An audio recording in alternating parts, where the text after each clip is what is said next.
পুরো পৃথিবী জুড়ে যেন তৃতীয় বিশ্বযুদ্ধের মহড়া চলছে। একটা পারমাণবিক যুদ্ধ যে কতটা নিকটে তা আপনি আমি হয়তো বুঝতে পারছি না, কিন্তু তারা ঠিকই বুঝতে পারছে। আর তাই যে যার মতো পালাতে শুরু করেছে। তারা কারা? তারা আমাদেরই সবার পরিচিত পৃথিবীর সবথেকে ধনী মানুষেরা। Bill Gates, Elon Musk, Jeff Bezos কে নেই সেই তালিকায়। প্রশ্ন হলো তারা কোথায় পালাচ্ছে? পৃথিবীর বাইরে তো আর পালাতে পারবে না, তাই তারা এখন মাটির নিচে লুকাতে ব্যস্ত। চমকে গেলেন? সম্প্রতি পৃথিবী জুড়ে যে কি চলছে তা হয়তো আপনি আমি ঠিক অনুমান করতে পারছি না, কিন্তু পৃথিবীর সবথেকে ধনী মানুষেরা ঠিকই জানে। আর তাই তারা নিজেদের প্রাণ বাঁচাতে বিলিয়ন বিলিয়ন ডলার খরচ করে তারা তৈরি করেছে নিজেদের জন্য পালানোর জায়গা। এক কথায় বলতে গেলে তারা যেন মাটির নিচে আরো একটা পৃথিবী বানিয়ে চলেছে। আর সেটাও কোনো যেন তেন পৃথিবী না, যেন একটা স্বর্গরাজ্য। তো বেশি কথা না বাড়িয়ে চলুন তাদের গোপন আস্তানায় একটু ঢোকার চেষ্টা করা যাক। এটা তো খুব সহজেই অনুমান করা যায় যে ধনী মানুষেরা নিজেদের নিরাপত্তার স্বার্থে অর্থ ব্যয় করতে একটুও কার্পণ্য করে না। আর তাই আমেরিকাতে এমন অনেক কোম্পানি আছে যারা শুধুমাত্র এসব আন্ডারগ্রাউন্ড বাংকার বানানোরই কাজ করে থাকে। সেই সকল কোম্পানি বিলাসবহুল এবং অত্যাধুনিক এসব বাংকার তাদের জন্যই বানিয়ে থাকে যারা পৃথিবীতে যে কোনো ধরনের দুর্যোগ এবং পারমাণবিক যুদ্ধ শুরু হলে নিজেদের প্রাণ বাঁচাতে এসব বাংকারে আশ্রয় নেবে। তবে দুঃখজনক ব্যাপার হলো মিলিয়ন মিলিয়ন ডলার খরচ করে বানানো এসব বাংকারে বিলিয়নাররা যখন আনন্দ ফুর্তি করবে ঠিক সেই সময়টাতেই ভূপৃষ্ঠের উপরে অর্থাৎ পৃথিবীতে চলতে থাকবে বিভীষিকা। এমনকি এসব বাংকার তৈরিকারক কোম্পানি মনে করে এমন বাংকারে আর কিছু থাকার না থাক, একটা সুইমিং পুল আর একটা সিনেমা হল না থাকলে যেন হয়ই না। বর্তমানে অনেক বিশেষজ্ঞই মনে করছে আমেরিকার ক্যালিফোর্নিয়ার বেশিরভাগ ধনী মানুষেরাই নিজেদের জন্য একটা গোপন বাংকার কিনে রেখেছে, কারণ তারা আশঙ্কা করছে পৃথিবীতে খুব দ্রুতই একটা পারমাণবিক যুদ্ধ শুরু হতে যাচ্ছে। আর তাই এমন ভয়াবহ পরিস্থিতিতে তারা নিজেদেরকে বাঁচাতে এখনই তারা মিলিয়ন মিলিয়ন ডলার খরচ করছে। যাই হোক, যতই দিন যাচ্ছে ততই এসব বাংকারের চাহিদা পুরো পৃথিবী জুড়ে বেড়েই যাচ্ছে। মজার ব্যাপার হলো এমন অনেক স্পেশাল বাংকার আছে যেগুলো কয়েক কিলোমিটার পর্যন্ত টানেল আছে। আর তাই সে সকল বাংকার মালিকদেরকে আর কখনোই ভূপৃষ্ঠের উপরে উঠতে হবে না। তারা এসব টানেল দিয়েই অনায়াসে এক জায়গা থেকে অন্য জায়গায় যাতায়াত করতে পারবে। এসব বাংকারের মধ্যে অন্যতম একটা বাংকার অবস্থিত যুক্তরাষ্ট্রের ইন্ডিয়ানাতে। এর ভেতরটা দেখতে পুরোপুরি একটা 5 স্টার হোটেলের মতো। মুভি থিয়েটার থেকে শুরু করে সুইমিং পুল সবকিছুই এখানে আছে। এছাড়াও এই বাংকারটাকে গরম রাখার জন্য যাবতীয় সব ইকুইপমেন্ট, এমনকি এর ভেতরে প্রায় 1 বছরের জ্বালানি আর খাবারও মজুত করা আছে।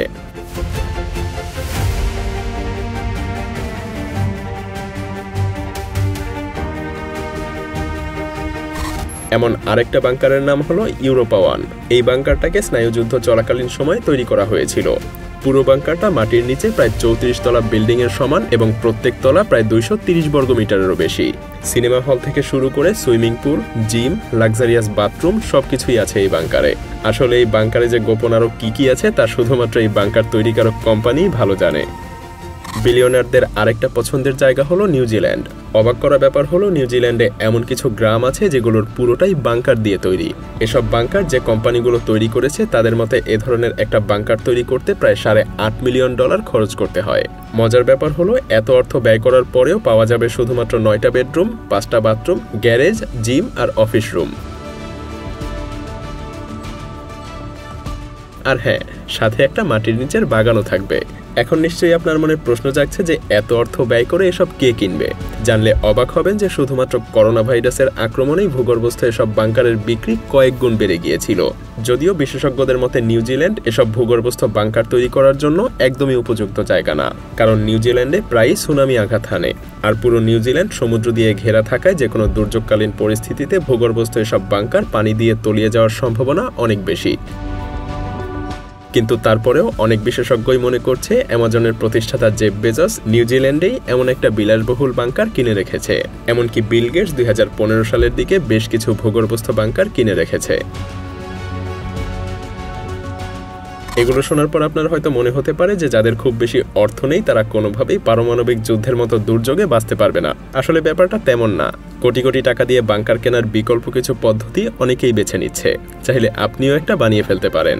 যেমন অনেকেই নিজ উদ্যোগে পরিশ্রম আর বুদ্ধি খাটিয়ে খুব অল্প পরিমাণ অর্থ ব্যয় করে নিজেদের জন্য কিছু প্রাইভেট বাংকার বানিয়েছে। আর তার সবথেকে বড় উদাহরণ উত্তর আমেরিকায় থাকা বিশ্বের সবথেকে বড় এই প্রাইভেট বাংকারটা। এটা তৈরি করেছে কানাডার এক ব্যক্তি, যার বয়স কিনা 85 বছর। তবে তিনি এটা তৈরি করেছিলেন স্নায়ুযুদ্ধ চলাকালীন সময়ে। সেই সময়টাতে তার মনে হতে থাকে খুব দ্রুতই পৃথিবীতে একটা মহাবিপর্যয় নেমে আসবে। এই আশঙ্কা থেকেই তিনি যুবক বয়সেই মাটিতে বিশাল একটা গর্ত খোঁড়ে। আর মজার ব্যাপার হলো, তিনি সেখানে প্রায় 40টা নষ্ট হওয়া স্কুল বাস সাজিয়ে রেখে তার উপরে কংক্রিট আর মাটি দিয়ে প্রায় 4 মিটার উঁচু করে দেয়। সেই সাথে এই বাংকারে আছে বিদ্যুৎ সংযোগ, পানির সাপ্লাই, পয় নিষ্কাশন ব্যবস্থা এবং ভেন্টিলেশন সিস্টেম। অবাক করা ব্যাপার হলো, মাত্র একজন মানুষের নিজ উদ্যোগে তৈরি এই বাংকারটার ধারণ ক্ষমতা 500 জনেরও বেশি।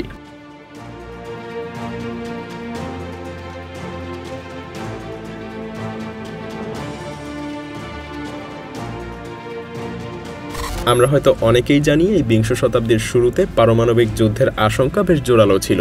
ফলে বিশ্বের বড় বড় সব সুপার পাওয়ার পারমাণবিক মহাবিপর্যয়ের প্রস্তুতি নিচ্ছিল। সেসব দেশের সরকার এবং রাজনৈতিক দলের বিভিন্ন নেতারা তাদের ব্যক্তিগত সুরক্ষার জন্য ব্যবস্থা নিতে শুরু করে। এছাড়াও সরকারিভাবে বেশ কিছু বাংকার তৈরি করা হয়। এর মধ্যে একটা হলো গ্রিন ব্রায়ার বাংকার। কিউবার সাথে যখন আমেরিকার সম্পর্ক একেবারে তলানিতে নেমে আসে, তখন যুদ্ধের আশঙ্কায় এসব বাংকারের কাজবাজ শুরু করেছিল আমেরিকান সরকার। আসলে বহির্বিশ্বের যে কোনো ধরনের আক্রমণের মুখে পড়লে বাংকারটাকে যেন ওয়াশিংটন ডিসির বিকল্প হিসেবে ব্যবহার করা যায়, সেজন্যই তৈরি করা হয়েছিল। প্রায় 30 বছর ধরে এই বাংকারের সবকিছুই গোপন ছিল। বিশেষজ্ঞদের মতে শুধুমাত্র হাতে গোনা কয়েকজন ব্যক্তি এই বাংকার সম্পর্কে জানত। জানলে অবাক হবেন যে এই বাংকারের মেইন গেটের ওজনই ছিল প্রায় 25 টনেরও বেশি।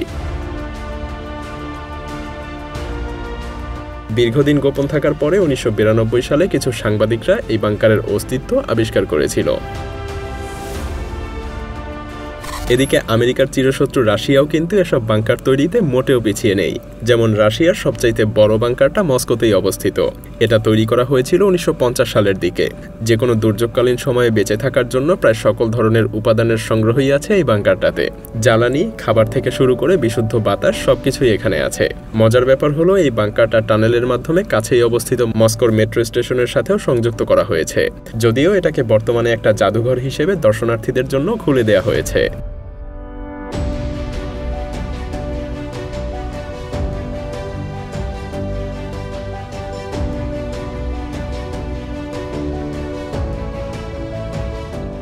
আরও একটা বাংকার আছে যেটার অফিসিয়াল নাম বাংকার 703।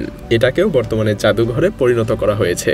ভূপৃষ্ঠ থেকে প্রায় 43 মিটার গভীরে অবস্থিত এই বাংকার 2018 সালে দর্শনার্থীদের জন্য খুলে দেওয়া হয়েছিল। অনেকের ধারণা এই বাংকারটা তৈরি করা হয়েছিল প্রায় 100 বছর আগে, অর্থাৎ 1931 সালে তৎকালীন সোভিয়েত প্রেসিডেন্ট জোসেফ স্ট্যালিনের নির্দেশে। এই বাংকারের মূল অংশটা ভূপৃষ্ঠ থেকে প্রায় 100 মিটার গভীরে অবস্থিত। খাদ্যশস্য থেকে শুরু করে বিভিন্ন ইন্ডাস্ট্রিয়াল যন্ত্রপাতি এবং প্রয়োজনীয় ওষুধপত্র সংগ্রহ করা হতো এই বাংকারে। মূলত পারমাণবিক যুদ্ধের সময়টা রাশিয়ার পুরো জনগণের খাদ্যশস্য যোগান দিতেই তৈরি করা হয় এত বিশাল একটা বাংকার। এছাড়াও এই বাংকারের সবচেয়ে গভীরে আরও গোপনীয় কিছু থাকলেও সে বিষয়ে বাইরে এখন পর্যন্ত কেউ জানতে পারেনি।